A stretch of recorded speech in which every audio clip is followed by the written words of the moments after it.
Olá a todos, sejam bem-vindos mais uma vez ao Biodúvidas MG. Nessa aula vamos continuar falando do PISM módulo 2, mas agora as questões discursivas. Na aula anterior falamos das questões objetivas e agora falaremos sobre as discursivas.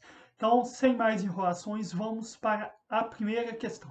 Galera, a questão 1 das discursivas vai estar falando sobre dentição. Primeiramente falaremos sobre a dentição. A dentição, galera, vamos falar principalmente dos carnívoros, herbívoros, onívoros falaremos um pouco também, e dos répteis. A dentição varia muito de acordo com a evolução da espécie. Então, no caso, uma espécie que seja carnívora, ela vai ter uma dentição diferente de uma espécie que seja herbívora. Por quê?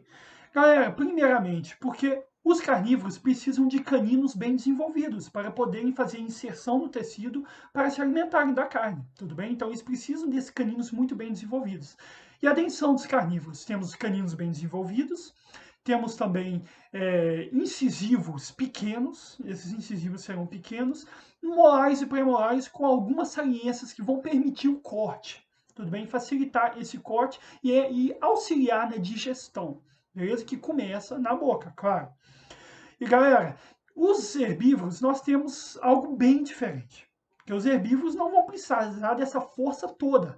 Inclusive nós não encontramos os caninos nos herbívoros. Outra característica bem interessante.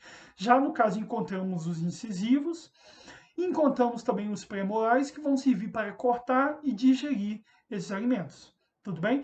Quanto aos onívoros, que podem se alimentar de qualquer um dos dois tipos, nós vamos ter uma mistura dos dois, tudo bem? Vamos ter todos muito bem desenvolvidos, o que facilitará a digestão, tanto quando precisar de carne, quanto precisar de vegetais ou plantas, onde esses animais apresentam vantagens evolutivas em relação a outros, porque em alguns momentos pode faltar algum tipo de alimento, e se um animal for herbívoro, ele pode ser, por exemplo, está faltando um tipo animal, que é o alimento dele, aí ele pode se alimentar de vegetais ou plantas, ou seja, é uma adaptação evolutiva ao ambiente onde vive e ao momento em que ele está.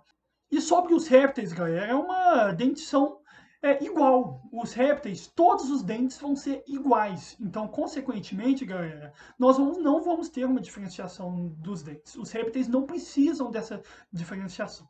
Ah, importante salientar, os herbívoros eles apresentam incisivos longos e cortantes, e além disso, entre esses incisivos e os molares largos, apresentam também uma superfície chamada barra, que faz essa separação, que dá muito bem para percebermos nessa imagem.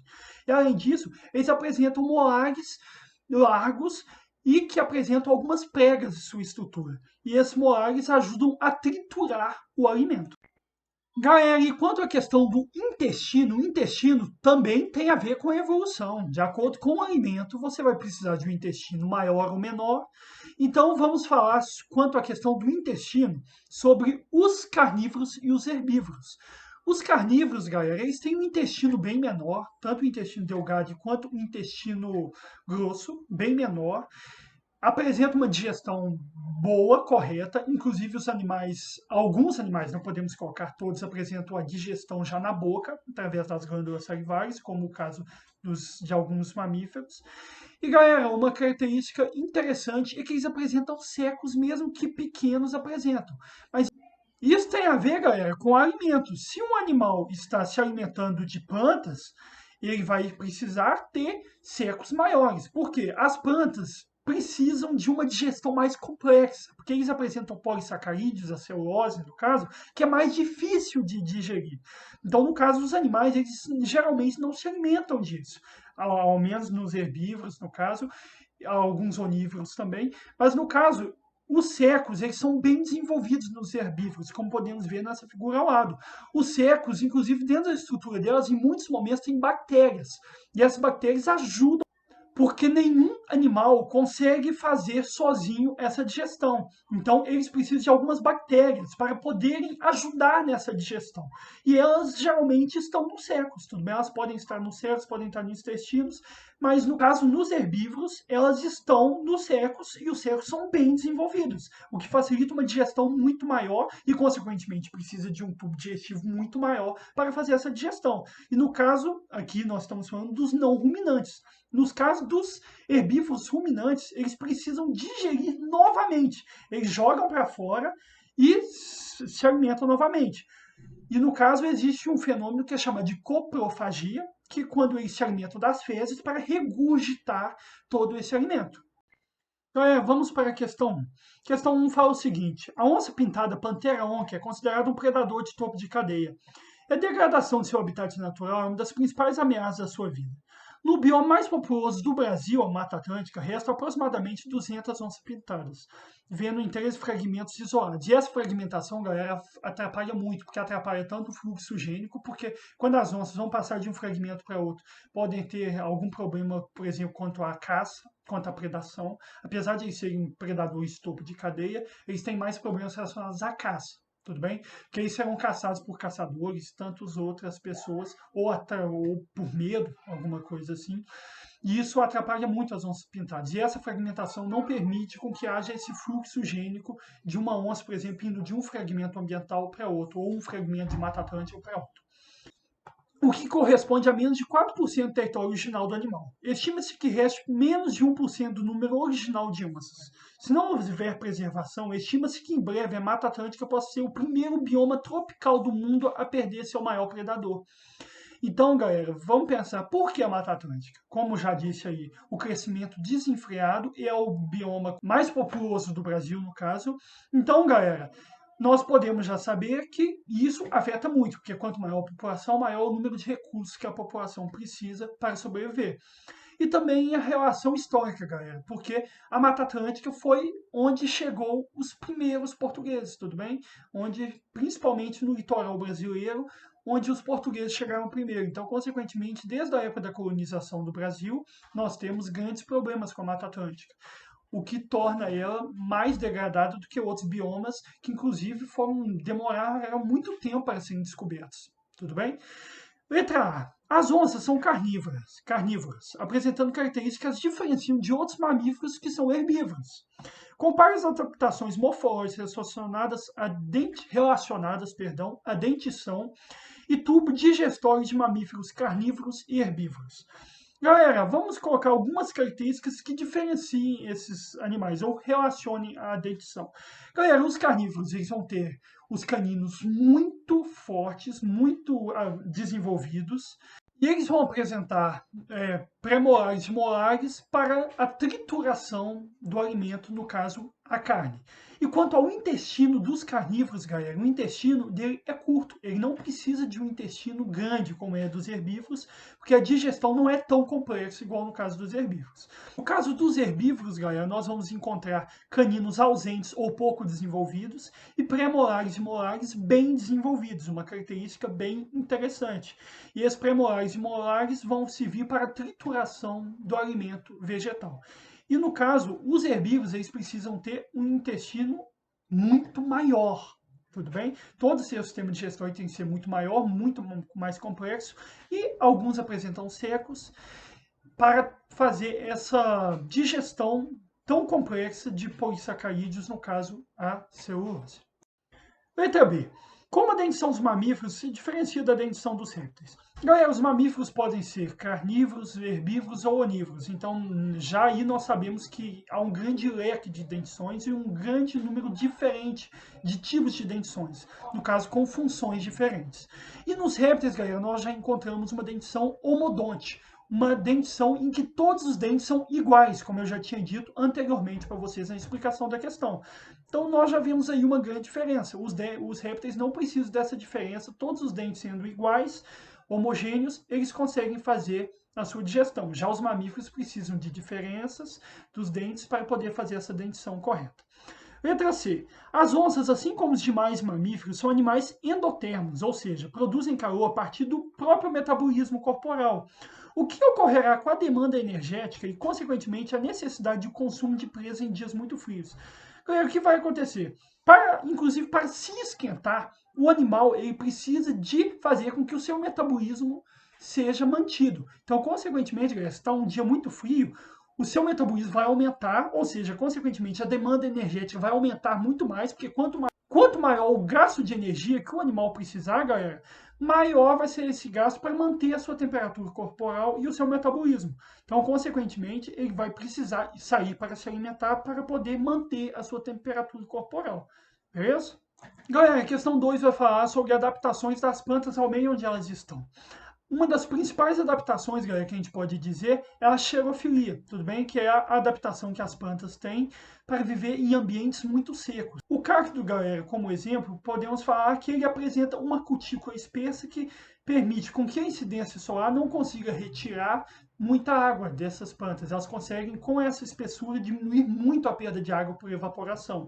Consequentemente, elas apresentam também um parênquima. Parênquima pode servir para o armazenamento, e o parênquima aquífero, no caso, que vai armazenar água, na verdade, dentro dessas células, o que vai fazer com que elas possam sobreviver mesmo em épocas com pouca chuva. E eles apresentam estômatos, galera, que são muito importantes nas trocas gasosas, liberação de água também. E os estômatos, eles se abrem em períodos, mesmo que curtos, em que haja chuvas, tudo bem? Nesse período. E no caso, os estômatos se abrirão nesse período, farão as trocas gasosas, e também a água poderá ser liberada por um tempo, beleza? Porque vai haver novamente a assimilação. E galera, uma outra característica interessante é que essas plantas apresentam, quando apresentam esses estômatos, apresentam a parte abaxial da planta, ou seja, a parte de baixo. Consequentemente, vai haver muito contato desses estômatos com a luz solar e, consequentemente, a evaporação vai ser bem menor. Quanto à questão do parênquima, galera, ele pode ser de vários tipos. Pode ser parênquima para armazenamento de ar, tudo bem? Para o ar. Pode ser também amilífero. O amilífero, no caso, é quando a planta precisa se armazenar alimentos. E, no caso, essas plantas armazenam na forma de amido, como nós já sabemos. Agora vamos para a resolução da questão. Galera, a questão 2 fala assim: as plantas são encontradas em diferentes regiões do planeta e apresentam características que permitem a sua sobrevivência em diferentes condições de temperatura, luminosidade, além de disponibilidade hídrica e nutricional. A tabela abaixo apresenta 4 plantas hipotéticas e para cada uma há uma sequência de características anatômicas. A primeira, ela apresenta uma espessura de cutícula fina, não é um tipo de planta que poderia viver, por exemplo, num ambiente desértico, com pouca água, porque aí ela perderia muito fácil a água para o ambiente. Tipo de parênquima melífero é um tipo de planta em que precisa armazenar amido, porque conseguem fazer esse armazenamento de amido dentro da célula. Os estômatos estão ausentes. E aqui não se fala sobre como eles não estão presentes, os estômatos, eles não têm uma localização na planta. Planta 2, galera, tem algumas características aqui. Primeiro, a cutícula é espessa, ou seja, é uma ideal para viver em ambientes desérticos ou ambientes com pouca água. Tipo de parênquima é aquífero, como nós já sabemos, armazena água, então também é uma característica ideal para esse tipo de ambiente. Os estômatos, nós vemos que são numerosos e voltados para a face abaxial da folha, ou seja, nos períodos em que haja, mesmo que pouca quantidade de chuva, há essa troca gasosa e alguma liberação de água, beleza? A terceira, fina, espessura da cutícula é fina. Tipo de parênquima é aerífero, ou seja, uma planta que apresenta uma cutícula fina pode perder água para o ambiente, dependendo do ambiente onde vive. Tipo de parênquima é aerífero, ou seja, apresenta ar dentro das suas células. Os estômatos são poucos e ficam na parte adaxial, ou seja, a parte superior da folha. A quarta, espessa, amilífero, numerosos e ambas as faces da folha. Vemos que, como são espessas, poderiam viver em locais desérticos. Amilíferos armazenam amido, quantidades são numerosas em ambas faces da folha. Ou seja, nessas ambas faces da folha, nós já sabemos que não serviriam para um ambiente desértico ou de pouca água. Letra A. Considerando as afirmações da tabela, qual das plantas apresenta um conjunto de características que tornariam suas folhas mais adaptadas ao ambiente xérico? O que é um ambiente xérico? Com ausência de água. Explique como cada uma das características destacadas da planta indicada estaria relacionada às condições de alta incidência dos raios, promovendo altas temperaturas e baixa umidade, próximas desse tipo de planta ao qual essas folhas estariam expostas. Beleza, galera? Qual é a característica que a gente disse que é ideal da planta 2? Por quê? Primeiro, a espessura. Por haver uma cutícula muito espessa, evita essa perda de água para o meio. Aquífero, porque armazena água, beleza, em seu parênquima, então, consequentemente, é uma característica evolutiva. Estômatos são numerosos, seriam algo negativo, caso estivesse na parte adaxial da planta, mas não, estão na face abaxial, porque os estômatos são necessários principalmente para as trocas gasosas, que acontecem em épocas de muitas chuvas, beleza? Então, elas vão estar na parte abaxial para também não perder água para o ambiente, porque a incidência luminosa vai ser muito menor na parte abaxial do que da adaxial. Então a A já está respondida. E letra B, a raiz da cenoura, da beterraba e da batata doce são órgãos vegetativos que estão relacionados à absorção e reserva de nutrientes. Analisando as informações da tabela, indique quais características anatômicas relacionadas à espessura da cutícula. Então já vamos falando de pouco a pouco, relacionados à espessura da cutícula. Espessura da cutícula tem que ser fina, porque como elas vivem debaixo do sol, elas não precisam primeiramente de uma cutícula grossa para poder proteger, e também a cutícula grossa iria limitar a absorção de água, água e sais, algo que não pode acontecer em uma planta que vive debaixo da terra, que precisam diretamente dessa absorção de água e íons e sais minerais.